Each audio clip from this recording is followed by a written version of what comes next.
Proses bisnis dan sistem informasi.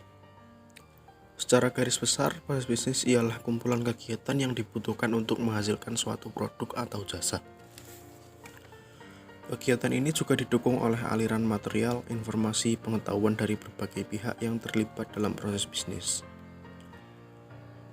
Proses bisnis juga mengacu pada cara unik mengatur dan mengordinasikan pekerjaan, informasi, dan pengetahuan, serta cara manajemen memilih untuk mengordinasikan pekerjaan. Kinerja perusahaan juga bergantung pada desain dan koordinasi proses bisnis. Jika proses bisnis perusahaan memungkinkan perusahaan untuk berinovasi atau beroperasi lebih baik dari pesaingnya, mereka dapat menjadi sumber kekuatan kompetitif, begitupun sebaliknya. Setiap bisnis dapat dilihat sebagai kumpulan proses bisnis. Beberapa di antaranya merupakan bagian dari proses yang lebih besar. Banyak proses bisnis dikaitkan dengan area fungsional tertentu. Sebagai contoh, fungsi penjualan dan pemasaran bertanggung jawab untuk mengidentifikasi pelanggan. Fungsi manufaktur dan produksi untuk menyediakan kebutuhan material. Fungsi keuangan dan akuntansi untuk menyusun laporan keuangan. Fungsi sumber daya manusia bertanggung jawab untuk merekrut pekerja. Bagaimana teknologi informasi meningkatkan proses bisnis? Sistem informasi mengotomatisasikan banyak langkah dalam proses bisnis yang sebelumnya dilakukan secara manual, seperti ketika memeriksa kredit klien atau mencetak tagihan dan mengirim pesan. Namun, teknologi informasi saat ini dapat melakukan hal yang lebih banyak lagi, yaitu dapat mengubah arus informasi, sehingga memungkinkan bagi lebih banyak orang untuk mengakses dan berbagai informasi. Mengubah prosedur yang seharusnya dikerjakan secara berurutan menjadi dapat dilakukan secara bersamaan, serta menghilangkan hambatan-hambatan dalam pengambilan keputusan. Teknologi informasi yang baru seringkali mengubah cara organisasi bisnis dalam bekerja dan mendukung model bisnis yang baru secara menyeluruh. Contohnya membeli e-book di Google Playbook atau membeli skincare secara online di Shopee. Jenis-jenis sistem informasi. Organisasi bisnis biasanya memiliki sistem yang mendukung proses ini di setiap area fungsional bisnis utama. Biasanya perusahaan juga mempunyai sistem yang berbeda untuk mendukung kebutuhan pengambilan keputusan dari setiap kelompok manajemen utama, yaitu manajemen operasi, manajemen menengah, dan manajemen senior. Setiap kelompok menggunakan sistemnya sendiri untuk mendukung proses pengambilan keputusan yang harus mereka buat. Sistem-sistem untuk kelompok manajemen yang berbeda. Sebuah perusahaan bisnis memiliki sistem untuk mendukung kelompok-kelompok yang berbeda atau tingkatan manajemen yang meliputi sistem pemrosesan transaksi dan sistem untuk intelijen bisnis. Prosesan transaksi, yaitu sistem komputerisasi yang mengoperasikan dan mencatat transaksi rutin harian yang diperlukan untuk melakukan bisnis seperti entry pesanan penjualan, pemesanan hotel, penggajian, mencatat, dan pengiriman. Tujuan utama dari sistem ini untuk menjawab pertanyaan-pertanyaan rutin dan untuk memantau arus transaksi di seluruh perusahaan. Sistem pemrosesan transaksi sangat penting bagi perusahaan di mana kegagalan pada TPS selama beberapa jam saja dapat mengakibatkan lumpuhnya suatu perusahaan dan perusahaan lain yang menggunakannya. Yang kedua, sistem untuk intelijen bisnis, yaitu istilah terkini mengenai data perangkat lunak untuk mengorganisasi, menganalisasi, dan menyediakan akses kepada data untuk membantu manajer dan pengguna lain dalam suatu perusahaan dalam membuat keputusan yang lebih berdasarkan informasi. Sistem intelijen bisnis untuk tingkat menengah membantu dengan cara memantau, mengontrol, mengambil keputusan, dan melanjutkan kegiatan-kegiatan administratif. Selain itu, ada sistem pendukung keputusan atau decision support system yang berfokus pada masalah-masalah unik dan cepat berubah, yang prosedur dalam mencapai atau menghasilkan suatu solusi yang belum ditentukan sebelumnya secara keseluruhan. DDS memperoleh informasi dari SIM dan TPS dan informasi dari sumber-sumber eksternal seperti harga saham terkini atau barang pesaing. Dan yang terakhir yaitu sistem pendukung eksekutif atau executive support system yang membantu manajemen senior dalam mewujudkan keputusan-keputusan yang dibuat. Sistem tersebut ditujukan untuk mendukung pengambilan keputusan tanpa membutuhkan pertimbangan, evaluasi, dan wawasan. Karena tidak ada prosedur terprogram yang telah ditetapkan sebelumnya untuk mencapai solusi. ESS menyajikan grafik dan data dari banyak sumber melalui batasan yang mudah digunakan oleh manajer senior. ESS dirancang untuk menggabungkan data dan kejadian-kejadian dari luar perusahaan seperti perubahan peraturan pajak ataupun kondisi pesaing, serta merangkum informasi dari lingkungan dalam perusahaan melalui SIM dan DSS. 1. Sistem untuk membuat perusahaan saling terhubung. A. Aplikasi perusahaan. Aplikasi perusahaan membantu perusahaan lebih fleksibel dan produktif dengan cara mengordinasikan proses-proses bisnis menjadi lebih singkat serta mengintegrasikan kelompok-kelompok guna menciptakan pengelolaan sumber daya serta layanan pelanggan yang efisien. Terdapat 4 kategori utama aplikasi perusahaan, yakni sistem perusahaan, sistem pengelolaan rantai pasokan, sistem pengelolaan hubungan pelanggan, dan sistem manajemen pengetahuan. B. Intranet dan ekstranet. Intranet adalah situs web internal perusahaan yang hanya dapat diakses oleh karyawan saja. Istilah intranet mengacu pada jaringan internal, yang berbeda dengan internet, yang merupakan jaringan umum yang menggabungkan tiap organisasi beserta jaringan eksternal lainnya. Demikian juga dengan ekstranet. Ekstranet adalah situs web perusahaan yang dapat diakses oleh vendor dan pemasok yang memiliki wewenang, dan biasanya digunakan untuk mengordinasikan pengiriman persediaan ke fasilitas produksi perusahaan tersebut.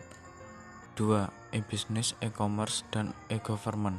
Banyak organisasi bisnis sekarang ini menggunakan jaringan digital yang kita istilahkan bisnis elektronik dan perdagangan elektronik.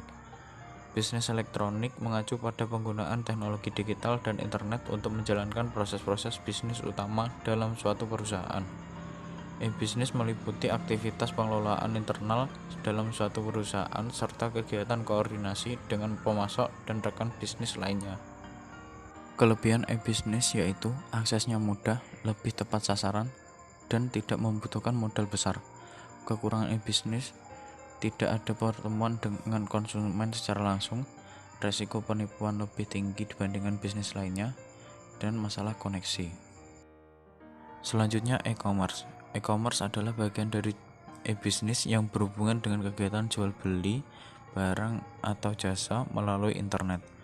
E-commerce lebih menekankan pada hal-hal yang berhubungan dengan transaksi jual beli, tukar, dan lain sebagainya antara pebisnis dan supplier mereka. Keuntungan e-commerce: yang pertama, kemampuan untuk menjangkau pasar global. Yang kedua, e-commerce memungkinkan pemasok untuk lebih dekat dengan pelanggan mereka. Kelemahan dari e-commerce: yang pertama, ketergantungan yang kuat pada teknologi informasi dan komunikasi. Yang kedua, kurangnya undang-undang untuk mengatur kegiatan e-commerce, baik nasional maupun internasional. Yang ketiga, budaya pasar yang menolak perdagangan elektronik. Yang keempat, rawan penipuan dari transaksi bisnis online. E-government adalah proses pemanfaatan teknologi informasi sebagai alat untuk membantu menjalankan sistem pemerintahan secara lebih efisien. Untuk memungkinkan pemerintah berhubungan dengan masyarakat, organisasi bisnis, sektor swasta, dan instansi pemerintah yang terkait lainnya secara digital. C.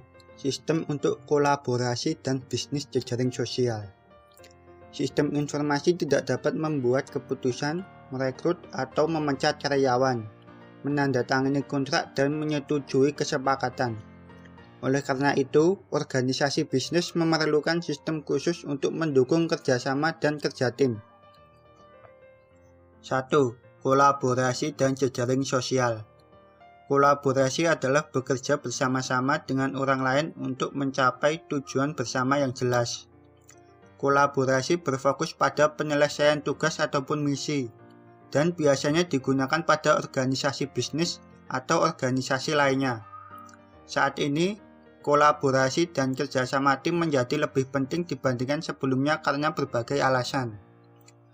Banyak perusahaan yang meningkatkan kolaborasi dengan memanfaatkan bisnis jejaring sosial, meliputi Facebook, Twitter, Instagram, dan perangkat sosial yang terdapat dalam perusahaan untuk berhubungan dengan karyawan, pelanggan, serta pemasok.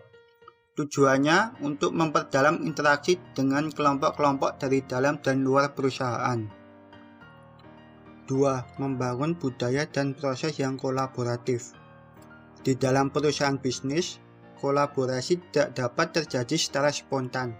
Perusahaan bisnis terutama yang berskala besar memiliki reputasi pada masa lalu sebagai organisasi yang bersifat memerintah dan mengendalikan, di mana semua masalah dan pemikiran penting dibebankan pada petinggi perusahaan dan kemudian memerintahkan bawahannya untuk menjalankan rencana dari manajemen senior. 3. Perangkat dan teknologi untuk kolaborasi dan bisnis jejaring sosial. Budaya kerja yang kolaborasi dan berorientasi tim tidak akan memberikan hasil apapun tanpa adanya sistem informasi yang memungkinkan terwujudnya semua itu.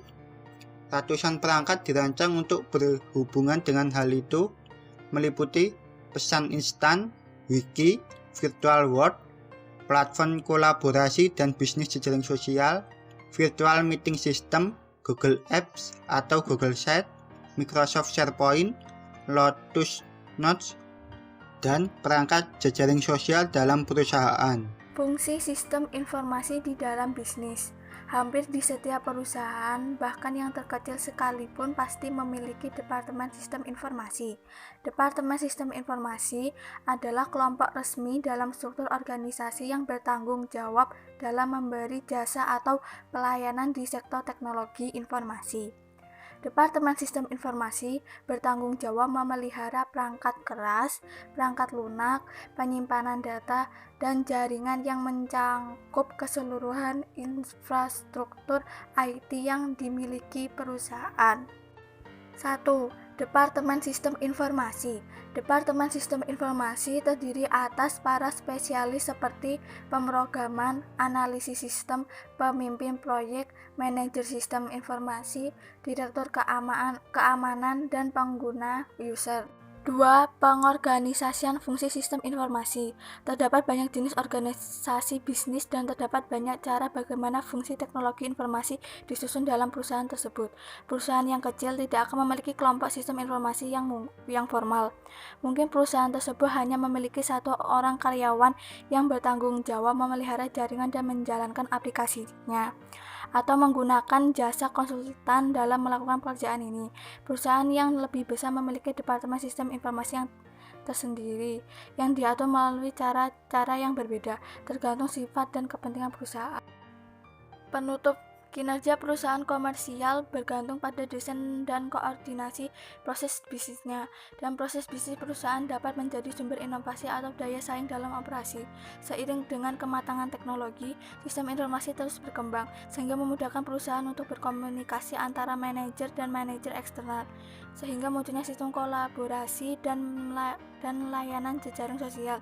Melalui sistem kolaborasi dan bisnis jejaring sosial, perusahaan memiliki berbagai keunggulan dalam hal produktivitas, kualitas, inovasi pelayanan pelanggan, dan kinerja keuangan.